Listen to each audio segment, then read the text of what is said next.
Howdy everybody. I have got an email recently from a subscriber. Let me read that to you. His name is Demons No More. Kind of a cool name, I kind of like that. Anyway, he went on to say, I've got a video for you to respond to. I doubt anybody else is going to recommend him, even though they will wish they had thought of it. Mr. Ballen. That's who he's recommended. Now, Mr. Ballen, I've never heard of him. Never seen a single one of his videos. But anyway, let me go on with his email. Mr. Ballen is Mr. Ballen is the absolute best storyteller on YouTube, bar none. He was a Navy SEAL, confirmed.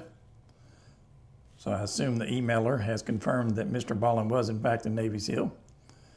He does lots of military stories, but the common theme is dark and mysterious. He is a fantastic storyteller.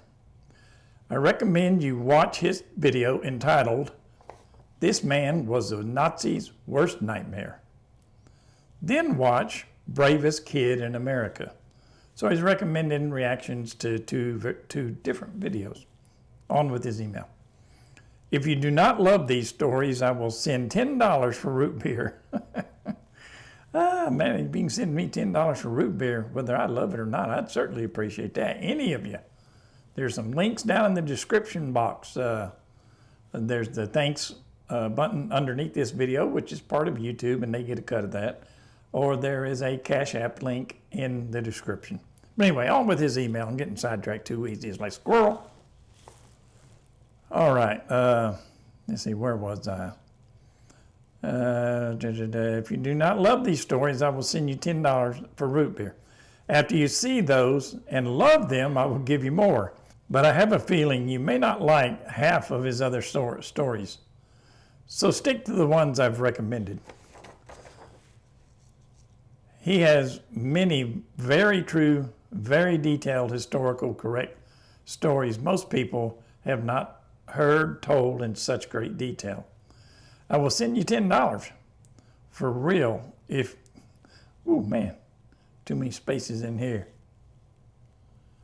I will send you $10 for real if you don't like those two kick-ass stories, okay? He has several other war stories. I look forward to hearing from you. So I did respond to him, and what did I tell him? I accept that challenge. Now, I had a couple family members over the house on the weekend, and I was telling them about this email from Demons No More and him wanting me to check out Mr. Ballen. And they said, oh, yeah, I'll watch Mr. Ballen. And then my wife said, oh, Mr. Ballen, yeah, I'll watch Mr. Ballen. She was talking to her sister on the phone, her sister on speakerphone. Her sister said, Mr. Ballen, I watch Mr. Ballen all the time. I love his storytelling. So apparently, I'm the only one that doesn't know Mr. Ballen. So it made me feel like this. You ever heard of anything like this before? Oh, sure, Earl. Everybody knows about him. We just didn't tell you. So we're going to get on. We're going to watch Mr. Ballen's video. I've got him pulled up on the screen here already. This man was the Nazi's worst nightmare. All right, so we're going to give that a shot. First, we're going to break out some root beer. Now, what we're drinking today is Wild Bill's root beer.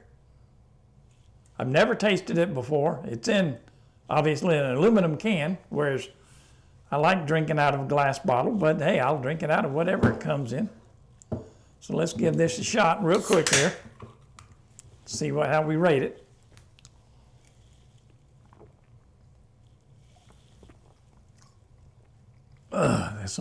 That's some good root beer.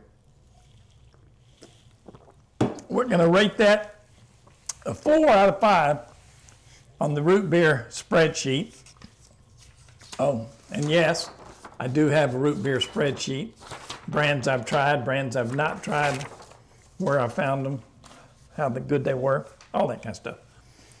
But anyway, let's get on. Let's watch Mr. Ballen here and see what old Mr. Ballen has to say about what's going on. If you Google the most incredible story of all time, this story that I'm going to tell you today pops up all over the internet. And after reading through it, I can totally understand why. But before we get into today's story, if you're a fan of the strange, dark, and mysterious delivered in story format, then you've come to the right channel because that's all we do, and we upload 3, 4, even 5 times every week. That's a lot. So if that's of interest to you, please offer the like button a bag of Rebels, but only leave them the coffee-flavored kind. Also, please... All right, those of you that watch Mr. Ballen, tell me what a bag of Rebels is. Coffee kind. No idea. Subscribe to our channel and turn on all notifications so you don't miss any of our weekly uploads. All right, let's get into today's story. That's a cool intro.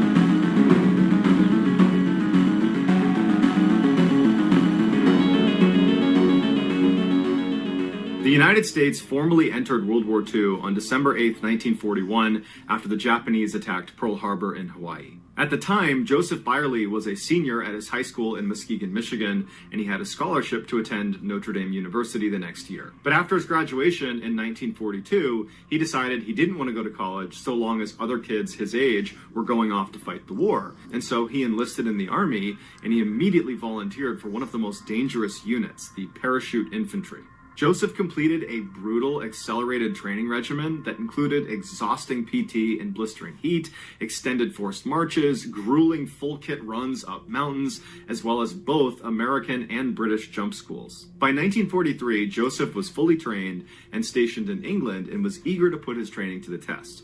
But the Allied invasion of Nazi-occupied France, also known as D-Day, was still a few months away. But Joseph didn't want to wait that long, so he volunteered for an incredibly dangerous mission that the OSS was recruiting paratroopers for. The OSS was the predecessor to the CIA. Basically, volunteers would parachute in the middle of the night into Nazi-occupied France with a backpack full of gold. Once they hit the ground, they'd meet up with the French resistance and give the gold to them, and then the resistance would do their best to protect these volunteer paratroopers and hopefully give them a ride back out to England. But by no means was it a guarantee, because many of these volunteers were killed in the process. This was some hardcore, deep cover spy work that the OSS would tell their volunteers, if you get caught on this mission, you're gonna get tortured and you're gonna get executed. Joseph would successfully complete this insane mission, and then he liked it so much, he did it again. Shortly after his second successful OSS mission, word came down that D-Day was set to take place on June 6th. Joseph's unit was told they were going to be parachuted into France the night before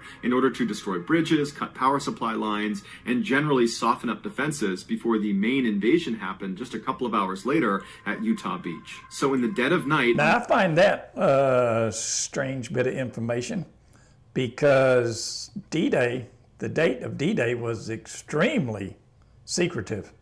So whether they were told in advance or not, I find that hard to believe, especially being dropped behind enemy lines. You would not want one of them being captured and being able to give up that kind of information. But I wasn't even born yet, wasn't there. I don't know. So all I can do is go by what the man says. June 5th, Joseph and his unit were flying over France when they were struck by enemy fire. And so as their plane is literally falling to the ground, Joseph leaps out the door when he's only 400 feet off the ground, and he manages to survive the jump, his parachute inflated just in time, but he landed on top of a church where a Nazi sniper was up in the steeple taking shots at all of the other paratroopers. And when the sniper saw Joseph on the roof, he began taking shots at him, and Joseph managed to dodge the rounds before slipping off the roof and running out of sight. Once on the ground, he slammed a mag into his M1 carbine, and then... Not the sniper in the church steeple, he's on the same roof. Sniper is missing a guy that's probably within 50 yards of him. I've got an 8mm Mauser, German Mauser from 1942 myself. And I don't care what you put where, I can hit it with it. And it doesn't even have a scope. So maybe they had one of the kids. Maybe he wasn't really too much of a sniper. Maybe he was one of the Hitler Youth. But missing a man that close, even with 2 rounds, or 3, we don't know how many rounds there was, I guess, really. But missing him with 1 round, it'd be hard to do. You'd have to almost want to miss. But anyway, I have no doubt that the story is true. It's just, this man seems to be a very lucky man. Began a one-man mission so incredible that there is a plaque inside of the church he landed on that looks like this. Completely alone, with no idea where the rest of his unit was, look at that Joseph took off. It's in French, it looks like, which I do not know.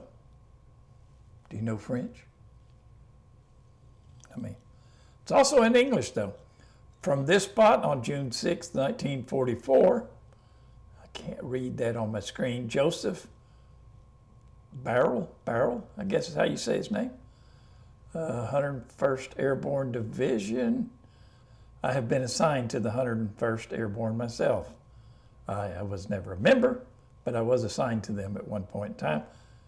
Thank God we did not do any jumping out of aircraft, because if it's flying, this fella don't want me jumping from it. Let's see, what's that say? Can't see it real good. Began his war for the liberation of the people of Europe. All right, so that doesn't really, I was hoping it would confirm the story of the sniper and rooftop incident, but it doesn't. But there's no reason to doubt that story is factual. Let's go. Running from the church, and once again had to dodge more sniper fire, and he eventually made it to the town's power substation, which he blew up with thermite. So he cut the power to the town, and from there he went building to building to building, killing every Nazi he came across, including an entire squad of Nazi infantry that he ambushed with grenades. At some point, Joseph made his way over to one of the bridges that's leading from into the Band of town, Brothers. that if he blew up, it would prevent Nazis from sending reinforcements to Utah Beach. But as he crawled through one of the hedgerows, he fell head first into a Nazi machine gun nest, and when he turned around, there were a bunch of machine guns pointed at his face, and so he surrendered. Joseph was marched deeper into France to a POW holding area, and as soon as he got there, explosions ripped out all around him. It wasn't clear if it was German artillery or American aircraft, but whatever it was killing both Germans and American POWs. Joseph took shrapnel to the leg and was blown into a ditch, and despite being in excruciating pain, he took this as an opportunity to escape, and so he got up and ran away as best as he could. Now, Mr. Demons No More, you're all right. This guy is quite the storyteller, and I'm loving the way he's proceeding with the story. Very detailed. Let's go on. His injury, and for 12 hours he remained uncaught behind enemy lines before he was ultimately caught again. This time they put Joseph in the back of a covered locked truck to keep him from escaping, and they decided they would send him to St. Lo and decide what to do with him there. But on their transit to St. Lo, an Allied aircraft strafed the vehicle that Joseph was in, and Joseph survived the attack and was able to leap out of one of the holes in the side of the truck from this attack, and he attempted to escape. But once again, he was caught. The Nazis finally got Joseph to St. Lo, and as soon as they got there, the Americans launched an all-night bombing campaign on the city. But once again, Joseph... Now this Joseph guy, is he the bringer of good luck or bad luck? Because it seems like everywhere he goes, ammunition is going off somewhere. Bullets flying through the air, explosions, vehicles being shot up. This guy, man, he's the bringer of something. Narrowly survives. A recurring theme of Joseph's story is that he is repeatedly almost killed by his own teammates. For the next few days, Joseph was interrogated 20 to 24 hours a day, but he didn't give them any information, and he repeatedly called them sons of bitches until they got so fed up with him, they just beat him to a pulp, and he was knocked unconscious and kept in the hospital for several days. For the next 3 months, Joseph was starved, beaten, interrogated some more, and moved to multiple POW camps. He'd be forced to do back-breaking labor all day. At night, he would survive Allied bombing runs, and he would constantly weather hunger, disease, and exhaustion. At one point, he was locked inside of this boxcar with 50 other guys. He could barely move inside of it, and once again, it was strafed by Allied planes, and he was one of the very few people to survive. More strafing. In September of 1944, Joseph was moved to a Russian POW camp in Poland that held about 12,000 Russian men and women POWs. And as soon as he got there, he immediately began planning his escape. 2 months later, on a freezing night in November, Joseph, along with 3 other American POWs, managed to cut the barbed wire and snuck out of the camp and began making their escape south. They snuck into a railway station and hopped on a train car they believed was headed for Poland. Their plan was to meet up with the Soviet Red Army as it pushed through the region. But unfortunately, they got on the wrong train and they wound up in Berlin, the capital. Man, this guy does not have any luck, or maybe he has all the luck.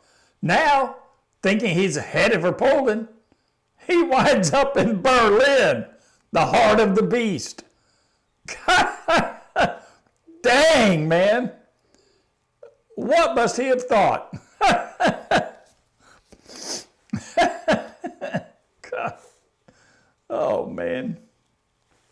Of Nazi Germany. One thing you don't hear much about when it comes to World War II is there was actually a large number of Germans that hated Hitler and totally disagreed with the Nazis. And so they organized a German underground resistance that was designed to help the Allies during Now, the war. this I have heard about. Probably every World War II buff has heard about this. The German resistance to the German government. I would hope and pray that anywhere where that kind of thing went on, there would be some people with some morals left in the civilian population that would fight against such a government. And I know in Germany there was. There are movies, well, like Schindler's List for one. Schindler appeared to work with the Nazi government, to the Nazi government, but did his best to put a wrench in the fire when he could. But anyway, a drink to those folks of good root beer.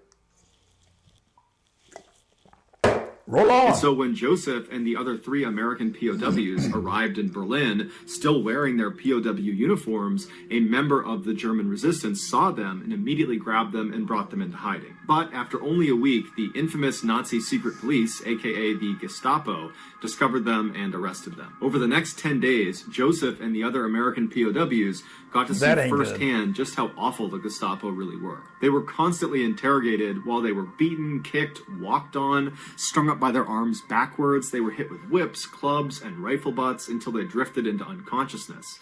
And then as soon as they started to come to, it would start all over again. After those 10 days, the Gestapo turned Joseph and the other 3 American POWs over to the German army, who put them in the brutal prison camp called the Stalag Luft III. Upon arrival, Joseph was immediately sentenced to 30 days inside of a 4 by 5 foot pine box that was too small to stand up or lay down in. Fortunately for him, he only had to endure 7 days because a Red Cross operative from Geneva intervened on his behalf. It would take months for Joseph to get his strength back after being inside of this box, but as soon as he did, he began plotting his next escape. One night, Joseph, along with his 3 American POW buddies, managed to break through a prison wall and made a mad dash for freedom, but the Nazi prison guards saw it and opened fire on them. All 3 of Joseph's friends were killed as they ran, but Joseph got away, only to hear the faint barking of the German shepherd. There you go again, Joseph, escaping with 3 buddies. Getting fired upon, the 3 buddies are killed, Joseph gets away. This man has got a rabbit's foot in his pocket or something. He's a lucky fella. The Nazis had sent to hunt him down. So, in the freezing cold of Poland in January, Joseph leapt headfirst into a partially frozen river and swam over 2 miles down it before getting out and running blindly into the woods. Somehow, miraculously, he managed to reach Soviet lines before he froze to death. And there, he spoke with battalion commander Alexandra Samasenko, a woman who holds the distinction of being the only female. Now this guy, Joseph, I know he wasn't in a white and red striped shirt, but he is definitely the Where's Waldo of American prisoners. Tank commander in all of World War II. Even though Joseph spoke very little Russian, he convinced her to let him join her unit. And so she gave him a gun and some ammunition, and she told him what their next objective was. They were going to liberate the same POW camp he had just escaped from. And so Joseph, alongside the Soviet Red Army that he now fought for, turn around and go smash this POW camp. And after the dust had settled, Joseph raided the main camp office and stole his defiant official POW photo that the Germans had taken of him on the first day he got that's captured. his picture. Joseph continued to fight alongside the Soviets across the Eastern Front for a couple of months, but when a German dive bomber blew up the tank that Joseph was riding on, he was evacuated to a Russian field hospital. There, he received a visit from Georgy Zhukov, the most important Soviet Once again, a German dive bomber blowing up the tank that he was on.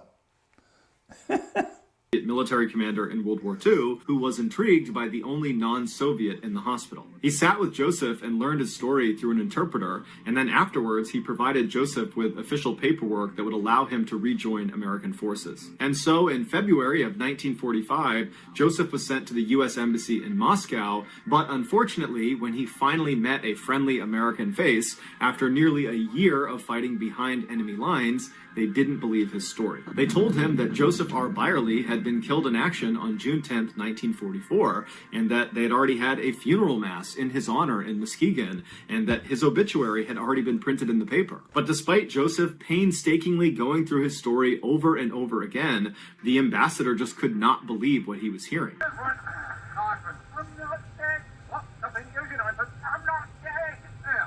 He says he's not dead. Yes, he is. I'm not. This Joseph guy, whew, I imagine, every soldier during World War II has some kind of really odd story like this. But man, he's got an extensively odd story. And so worried Joseph might actually be a well-trained German spy, the ambassador sent him to Odessa to have his credentials verified. But Odessa had the same problem and couldn't verify him, so they sent him to Egypt. Egypt had the same problem, and they too could not verify his credentials. And so they sent him to Italy, where they finally used fingerprints, and they confirmed that, yes, this is in fact Joseph R. Byerly. And so on April 11th, 1945, Joseph returned home, and needless to say, his parents were very surprised to see him because they were convinced he died 10 months earlier. 1 year later, Joseph would actually get married in the same church that held his funeral mass when everybody believed he was dead. You're Joseph was given alive! the Purple Heart, and then in the 1990s was given additional presidential awards from U.S. President Bill Clinton as well as the Russian President Boris Yeltsin. Joseph was also given a custom-made AK-47 from the guy who invented the AK-47. Now there's a turn of events, isn't it? A lot of times you can get buried in the same church you were married in. In his case, he got married in the same church he was buried in. Bet that don't happen a lot. Joseph died in 2004 at the age of 81, and his son would go on to become the U.S. ambassador to Russia under George W. Bush and Barack Obama. So that's going to do it, guys. All right, demons no more. Watch Mr. Ballen. Superb storyteller. Just like you said, superb storyteller. Now this Joseph guy, man, he had a run of good luck, a run of bad luck, and a run of no luck, a run of more luck.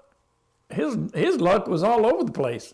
Seems like everywhere he went, explosions were going off, bullets were flying, and he was escaping. Just like I said earlier, Waldo doesn't have anything on this man. Well, a red and white striped shirt. But other than that, Waldo might be easier to find than this guy. I appreciate you folks hanging out and watching this video with me. I'll have to check out some more of his videos. I appreciate you drinking root beer with me if you did. If you didn't, next time you can. I appreciate everybody coming around on this little joyride.